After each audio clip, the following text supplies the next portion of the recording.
俺はただ知りたいんだ。あんたたちは何者だ。俺たちはこの国の国民だよ。真実が知りたけば俺と真剣勝負しろ。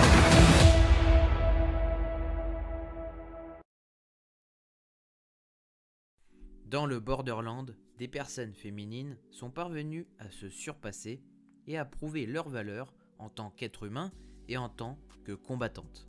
Ce fut le cas par exemple avec Quina, prouvant sa volonté d'affirmer sa grandeur devant ses amis et ennemis. Akane, montrant sa force mentale et physique, et Usagi, son agilité déconcertante. Interprétée par Tao Tsuchiya, Usagi est une jeune femme athlétique, aux yeux marrons et aux cheveux courts. Grâce à son expérience en escalade, Usagi possède un physique robuste, une endurance impressionnante. Elle s'entraîne régulièrement à la course pour maintenir ses capacités sportives.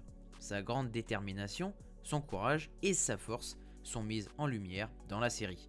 Toujours prête à aider ses camarades, elle a un mental d'acier pour gagner les combats et réussit toujours en individuel sur les jeux. Usagi forme avec Arizu un binôme complémentaire et ressent les émotions de ce dernier. Passionnée de montagne, elle aura une complicité unique avec son père. Ce dernier était un célèbre alpiniste japonais, l'accompagnant souvent lors de ses excursions en montagne. Après avoir été accusé d'avoir simulé sa randonnée sur le mont Everest, son père se serait suicidé après avoir dit à Usagi qu'il allait faire de la randonnée. Usagi se sentait envahi de tristesse, de douleur. Elle avait secrètement promis à son père de survivre une fois arrivée à la frontière. Pendant la partie du 5 de pique, elle est considérée comme une actrice clé et aide à terminer le jeu avec Arizu en utilisant ses compétences d'escalade pour atteindre rapidement la salle sécurisée. L'appel de Karube signale à voix haute la position de la tête de cheval aux autres joueurs. Usagi coopère, ce qui surprend Shuntaro Shishiya, pensant les humains égoïstes. Après la partie du 7 de cœur, elle croise Arizu sur la route, indifférente à ses difficultés. Au final, elle a pitié de lui, le voyant allongé, pleurant à chaudes larmes, et décide de le secourir.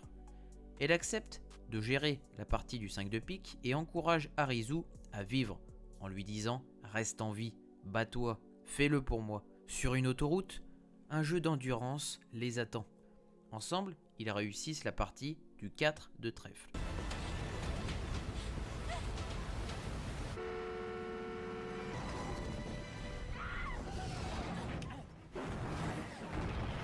Elle permet à Arizu de partager un lit dans sa tente. Arizu, insomniaque, n'arrive pas à rester calme dans cet endroit confiné. Usagi et Arizu découvrent la plage et tentent de recueillir des informations auprès des autres joueurs. Ces derniers sont kidnappés par les dirigeants de la plage, les obligeant à donner leurs cartes au chapelier.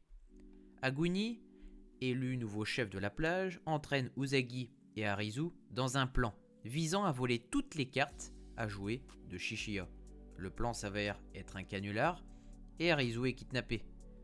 Niragi tente de violer Usagi, mais cette dernière parvient à s'échapper en lui mordant la langue. Pendant le jeu de la chasse aux sorcières, Usagi découvre où se trouve Arizu. Après l'avoir embrassé, elle l'aide à sortir, le détache. Elle l'aide à atteindre la salle principale pour informer les autres joueurs de ses idées. Tous les deux sont touchés plusieurs fois par Aguni, tentant de les convaincre qu'il est la sorcière. Niragi commence sa fusillade et Usagi essaye de l'arrêter avec Arizu, mais échoue. Les joueurs finissent par faire équipe pour mettre un terme aux actions violentes d'Aguni. Ces derniers déplacent avec succès le corps de Momoka vers le feu du jugement, tout en découvrant le vrai visage de la sorcière, permettant de terminer le jeu. À la fin, le bâtiment part en flammes.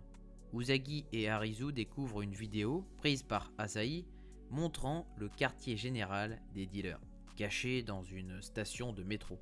Ils rencontrent Shishiya et Quina sur place, et le groupe se met à la recherche des cartes restantes.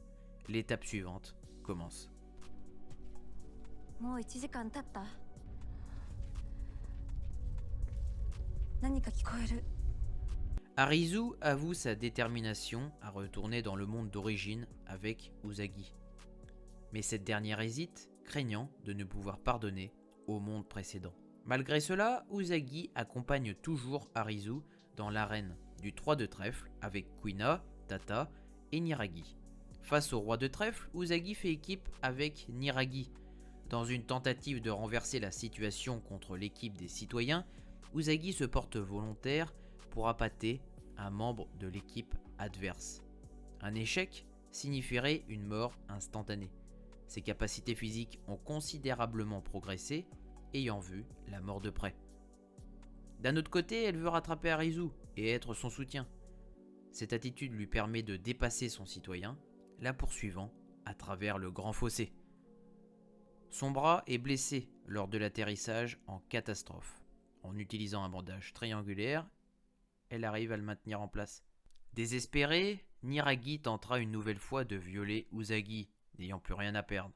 Arizu arrivera à temps pour la secourir. La mort de Tata est trop difficile à gérer pour Arizu.